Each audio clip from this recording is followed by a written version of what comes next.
I'm Helen. And I'm Sarah. And this is the Squiggly Careers podcast, a weekly show where we talk about the ins, outs, ups and downs of work and give you some ideas for action, some tools to try out and a little bit of squiggly support along the way. And this week we're talking about top tips for interviews. And actually Helen and I are in the same room today, and whenever we're sitting across from each other I always feel a bit like I'm being interviewed for this podcast. Yeah, it always feels giggly. That's a different dynamic. I feel excited and you feel like intimidated. Yeah, well there you go, that tells you everything you need to know, doesn't it? Oh God. And I know that some of you will be listening because you've got an interview coming up, so we are going to do our best to really help you do well in that experience. But some of you might be listening thinking, I haven't necessarily got an interview coming up, maybe you've just got an important conversation. You can also interview now, I think, in Squiggly Careers for so many more different things. So it might not always be a job role. It could be a more informal conversation about being part of a network. It could be for a role as a trustee or a non-exec. It might be that you're applying for a learning opportunity or sort of pitching for something in your organisation. And I think a lot of the things that we're going to talk about today, it's sort of that high pressure conversation. I also think with interviews, one of the challenges is we don't get that much practice. So it's not like we are having these conversations week in, week out. And so that's why they feel like such a high pressure moment that matter, because suddenly we're in this sort of slightly unusual, high stress, high adrenaline situation where we're trying to be brilliant. So we know that, and we're going to try and make it a little bit easier for you. And if you are a regular Squiggly Career listener, you may remember that back in 2018, we recorded an episode 41, a previous episode on interviews, which we've gone back and listened to. And this is different because it's much more top tippy. So should you wish to listen to us quite a long time ago, please do. Younger us. Now we're more cynical and experienced in the world of Squiggly Careers. But yeah, this one is particularly tippy to help you if you're in that moment where you're thinking an interview is impending. So we're going to divide it into 3 parts. Part 1, getting ready for your interview. Part 2, in the moment of your interview. And Part 3, reflecting after your interview. And we've both reflected on our own experiences of lots of different interviews in our Squiggly Careers, some more successful than others, I think it's fair to say. What's the last interview that you had? Last sort of interview that I probably would label as an interview was going for a non-executive role. And that one did feel like an interview that I didn't get. Mm-hmm. And then I've sort of had a more informal interview that I think I realised after the fact was an interview that I did get. So, it just shows you. Hopefully these skills are helpful all the time. What about you? I was just thinking about the informal interviews. I do think a lot of the time you're like, even when you put yourself forward for a project or something, or you're pitching, you're kind of like, the questions that I'm being asked are totally I think the most official recent interview I had was for the EY Winning Women programme that I had. And I just remember, I'm not sure it was my best interview. And I was really, really, really keen. And I got it, which is great. But I think I was talking about our business, which I'm obviously just over enthusiastic about anyway, because I just think it's the best thing ever. And I really wanted to go on the programme. I mean, ultimately I got it, which is great. But I think on reflection, I think I probably should have moderated some of my enthusiasm in that interview. But, we'll see. It's interesting, isn't it, as well? Because I think back to that interview where I didn't get that role for, it was a non-exec role. And actually, I think I did really well in that interview. I came out thinking I did my absolute best. I tried, I prepared, I'd done lots of things we're going to talk about today. And I got very, very positive feedback afterwards.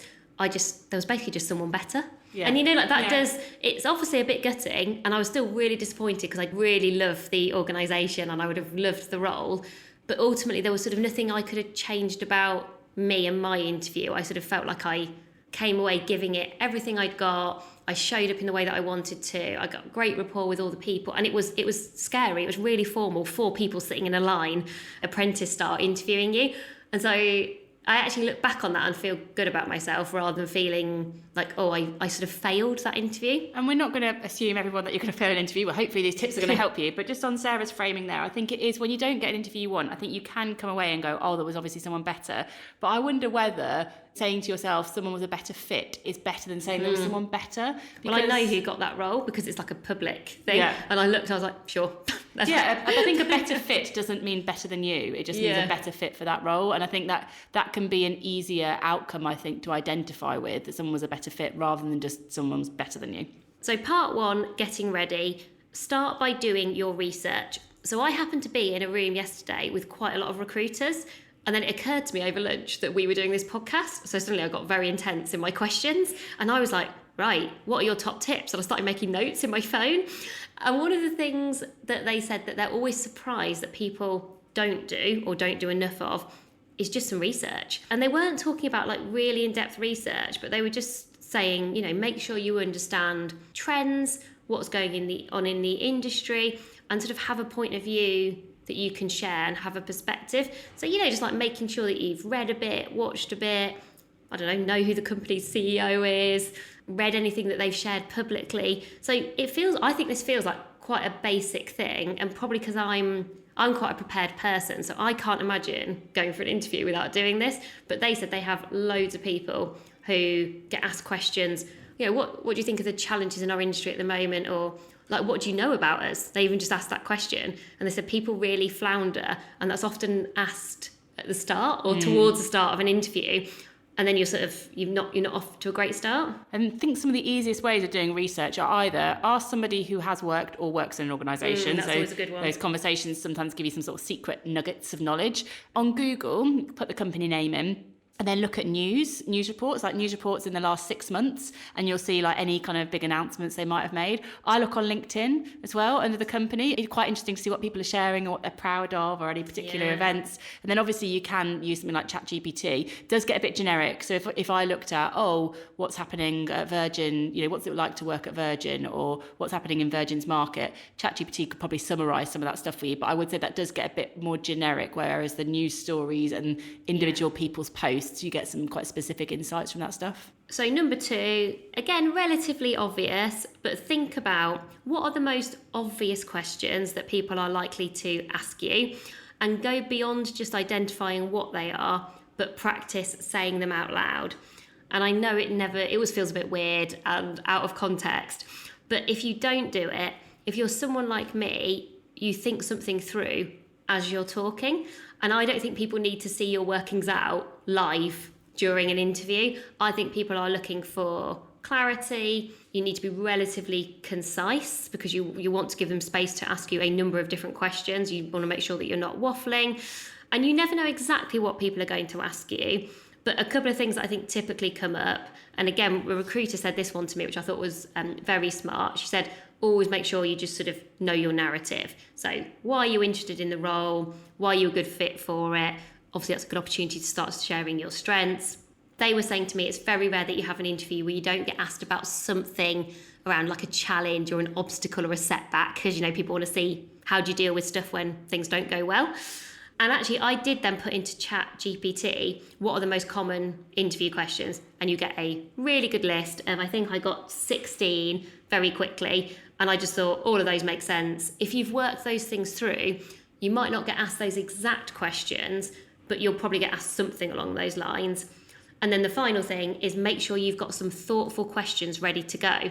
One of the things that surprised me when I was having these conversations yesterday, they said that they've not been sure about someone until they ask some very good questions at the end. And it's an opportunity towards the end, which is what people remember, recency bias, like for you to sort of stand out, or if you feel like maybe you had a few things that weren't quite so good, you've got this sort of moment where you can have a really good impact. And it's often useful to not do the kind of obvious ones, but to try and be a bit more maybe strategic. So show that you've really done your research. If it's not come up so far, ask something about like, I noticed that the company's been posting on LinkedIn a lot about the importance of age diversity at work. I find that really interesting, you know, like trying to sort of connect some dots. And I think people will often be impressed by that. And then I think it is nice to ask something a bit more specific to the person you're talking to. So, I'd be really interested just to know a bit more about what you really enjoy about the role that you do, just because that gives you an insight into culture. But I'm not sure I would want to say, what's the culture of the company? Because then you get the sort of standard answer or the what's in the annual report answer. I also think you're not in control of every question they're going to ask you, so you might not be able to, you know, have your perfectly prepared responses for those things, but the perfectly prepared questions do give you a bit of that. Yes. You can sort of have that impact that you want because you've got those questions sort of at the ready. On the point of preparing, I had a brilliant night last night. I did some interviews. That's why actually my most recent interview was the one you did last night that you were WhatsApping me about. You were like, I've just interviewed as the CEO for Microsoft. Oh my gosh, everyone, I've got a brilliant bit of software for you. Yoodly, that's YOODLI.ai, not sponsored, is a great tool. If only we actually sorted out sponsorship. Only we ever did that on our actual podcast. Is absolutely brilliant. So you go on and you can put what job. So I just put in CEO of Microsoft for a bit of a joke, to be honest. So you can put what job and what company. And then it basically asks you questions that you would likely get in that interview. So a speaker comes on, like one of the questions that I got was, how would you foster a culture of innovation and creativity within a company? I mean, I was suddenly I just answer the question. So you're on camera and it's recording you and you're just saying your answer, and it asks you about 3 questions. So I think I was talking in total for about 2.5 minutes. Okay, questions. Not too long then. No, it says 45 seconds each, and then what it then does is it saves all your answers and it gives you feedback. So I've got for example, feedback on question 4. Great job addressing the different metrics to measure success. Overall, your answer demonstrates a structured and strategic approach. And then it says, consider the following. Try to speak more confidently, avoid using filler words. And then all my answers, it's given me live feedback, and then you get loads of analytical stuff like what percentage of fillers, how many weak words did you use, how concise were you. I think this is a brilliant low pressure way to practice, because I think if the only time you practice is in an interview situation, that's quite a high pressure moment for loads of different reasons. And I think using a tool like this it'll really help you to refine your responses. Super useful. And I guess if you're someone like me, where you might sometimes dive a bit too deeply into things, you could get a bit preoccupied with, well, I'm going to practice until I have no filler words. And obviously that's not the aim for practicing, for low pressure practice.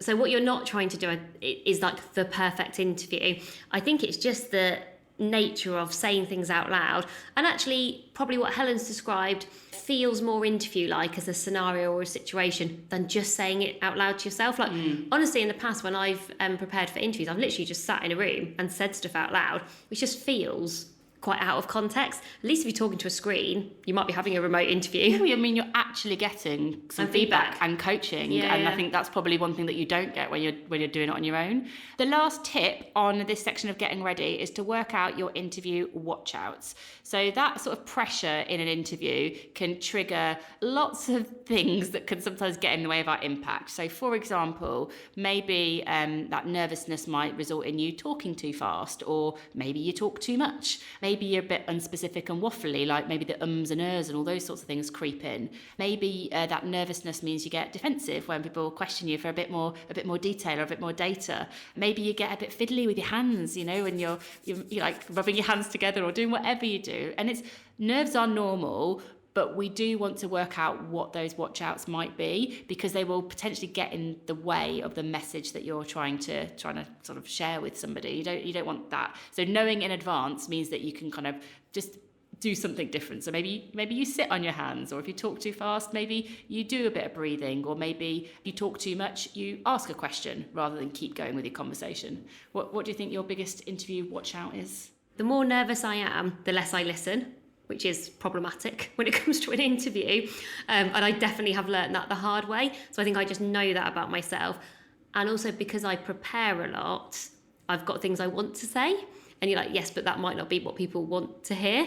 And so I sort of have to go into an interview sort of almost letting go of my preparation and be like, right, very present. So there's a bit about preparation versus present. So I'm like, right, I've got to be in the moment and listen. If I am figuring something out, I repeat myself. And sometimes it's fine because, you're having a conversation or you and I are chatting about something. But in an interview, if you do that frequently, that could get distracting, a bit annoying. You're like, well, I heard you the first time. I didn't need you to say that exact same thing again. I was listening to myself, which I very rarely do, on the podcast the other week because I wanted to listen to the guest. I didn't want to listen to myself particularly. And I heard myself do it. And I was like, oh yeah, that's me. And it was clearly because I was thinking something through. It's so brutal, isn't it, when you listen to yourself? Very brutal. So annoying. And then I can talk too much, which is probably linked to the repeating yourself. So, just going on a bit too long. The whole say what you want to say and then stop. I sort of always have that in my mind, but the confidence to stop talking. I think mine is, I know that sometimes my energy and enthusiasm and excitement can sometimes be a bit overwhelming, because I just start with it. And so I don't let anyone like, warm up. Wow. Exactly, a bit like whoosh. what's happening? A bit of that. And then sometimes I think I can sometimes stop too soon. Like when I've said something, I'm like, that's all I've got to say on that. Done. You're like the opposite to me. Yeah, I've said it. I'm done. Forgot the job. Would you like to talk any more about that? I'm like, no, I have said my point. Yeah. I think sometimes I've got this weird mixture of like, I talk really fast with lots of energy. And then just stop. Once I've said it, I've said it. Really abrupt. Yeah, a little bit too abrupt. So yeah, it's a surprise when we've actually got a job. Well, we employ each other basically. Maybe that's why. Maybe we should interview each other.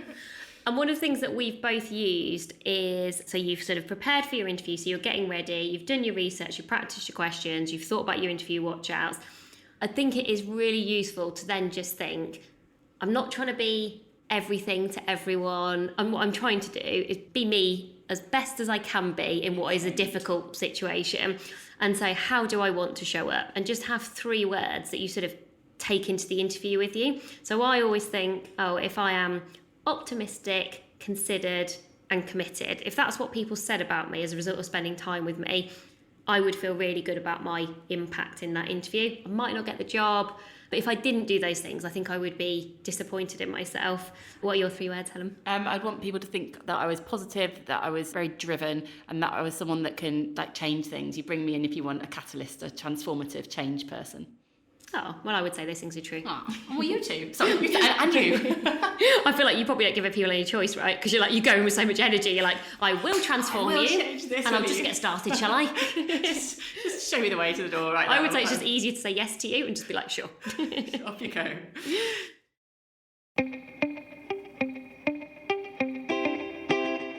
So part 2, in the moment. So you're now in your interview. And the first point we want to make, as we talked about already or briefly mentioned, is around listening. I do think it is very easy to be distracted by how you're feeling, the fact you're nervous, you're hot, you're sweaty, meeting people you've probably never met before. You know, that there is an awful lot to sort of overwhelm your brain and your senses. And so really make sure you listen to what people are asking you and answer the question, because if you try to do something different, then it's just so obvious. I think it's just really clear you've either gone, I'm just going to ignore that question. And it just sort of shows that you're not sort of making that effort, I think, to really understand what's important. You're sort of going, this is important to me, but it's not important to you. That's not what someone has asked you. And I think if you really struggle with this, or if you know you just find it hard to concentrate, I think it's absolutely fine to scribble some stuff down. I think it's fine to have a notebook, and as you're listening to the question, scribble down a couple of key words that you might want to refer back to. It's easier and less intimidating to do with virtual interviews as well. Yes. I think, if you're in an in-person interview, have you got that desk and that you have to get your stuff out, don't you, on the table or the room you're in? Whereas virtually, I think it becomes really easy. Just have a, pen and paper next to you, and sort of less intimidating to do that. And I think just remind yourself it is okay to take a pause before responding. So if you do need some time to think, you can say it out loud. I'm just going to take a moment to think a bit about that. And then you can sort of say what you think. I actually did do that in that interview, to be fair, the one I didn't get. But there was one question where I thought, that is not an easy question. And they are asking for my point of view. And I've got a few thoughts, but I just need to collect my thoughts. But I did need a couple of seconds. And I was really glad that I did that, because I think I was better because of it. So it's okay, I think, just to slow down, just to give your brain that moment to get a bit of clarity, to be like, what's my best example? Or what's the thing that I really want to say? If you rush in, you might sort of miss that brilliant thing that you want to say. The second thing on when you're kind of in the interview that's really useful is mirroring. And this is one that I have to work on. This is why I sort of need the self-awareness of what are my watch outs, because mirroring is where you create connection by sort of adapting your approach to meet and match somebody else's. And you're not trying to copy them, you're not trying to be inauthentic, but what you are trying to do is sort of meet them where they are. So for example, I know that energy and enthusiasm I have means that I talk too fast. But if I was sort of being interviewed by Sarah, that wouldn't be a very good approach for me, because Sarah is not super, super pacey in a conversation. She's thoughtful, reflective, you're quite pausey, your questions are considered. And so if I was in an interview with Sarah, Sarah's interviewing me, it would be much better for me to mirror Sarah's pace rather than just be like, I'm enthusiastic, energetic Helen, and here's me who I am. Much more effective to sort of think, okay, well, Sarah's, say, a little bit quieter, there's more pauses, there's more consideration. So how can I adapt my approach to mirror some of those behaviours? And it isn't necessarily just about the conversational pace. It could be about the types of things they talk about. Sarah would, as an example, would talk more about stories, for example, very people orientated, also quite future orientated. Like, where is it going? What could this look like? Kind of more visionary. Whereas I've worked with other people in other organisations who are much more data driven. Like, what's the impact? What's the stats? Or much more commercial. What was the value of that opportunity? And just recognizing pretty quickly what are some of the behaviors or the words or the way that that person is engaging in this interview, and thinking, well, what could I adapt to just mirror some of that? It will help you just find that point of connection in the conversation that might lead to a better interview outcome. So when you are structuring your answers, I do think it's helpful to have a bit of a default for how am I going to share what I've done and how am I going to try and bring those examples to life. Now, you might be amazing at this naturally, in which case brilliant, but I would always want to have a bit of a structure in mind, partly because it'll stop me waffling, and also probably also help me to stop talking, because otherwise I'll just keep describing and then I think it can get a bit boring. So maybe think about this: a story, a stat, and a so what. So your story is what happened. Just be careful you don't get overly descriptive, but you've got to give people enough context about the situation. I think it's useful to throw in a stat, but a stat doesn't always have to be numbers. It doesn't always have to be something kind of commercial. From and to is how I would often think about it. It's like, we used to run workshops for 20 people and we now run workshops for 2,000 people. So I think a from and to can be useful. And then the so what is, I always think, the bit that people care the most about, because that's the sort of the ownable uniqueness that you can share. So what's the difference that it made? Why was it good that you were there, that you were the person doing that thing? And of course, you've always got to have a bit of a balance between the sort of the I and the we, but people are interviewing you. So I think you've got to figure out how you can talk about your experience in a way that feels right for you.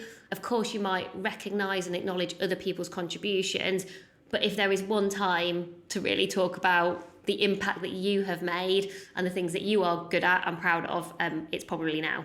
I wish I'd had that structure, because I think I used an old one that was felt, I don't know, it didn't feel that human. I think story, stats and so what's just feel like a very normal way to talk about it. And I think the more normal you can make this, just, you'll come across so much more natural and less nervous, I think, in the conversation. And it feels quite flexible. So to Helen's previous point, people could then ask follow-up questions and they could sort of go wherever they were interested. So if I've given you a story, a stat and a so what, you might really want to dive into the so what now. Or you might go, talk to me a bit about that from and to, like, how did you get from the 5 to the 2,000? Like, how did you track those numbers? And you can also start to spot, where are people going? What's the bit they're kind of most interested in? One thing to just note when you're giving people kind of answers about your experience is not to ignore the value of sharing your insights and ideas as well. So when you talk about those stories and stats, they're a little bit past focused. Like, this is what I've done, this is what I have achieved. And there's definitely lots of value to that, because it will indicate lots of your credibility for the job that you're going for.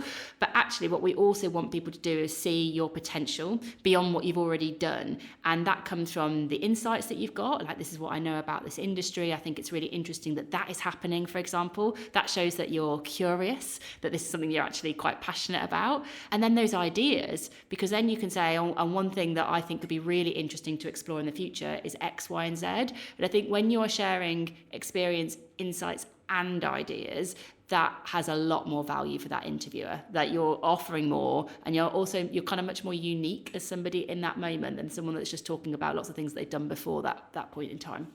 And then finally, the interview's done, you're taking a deep breath.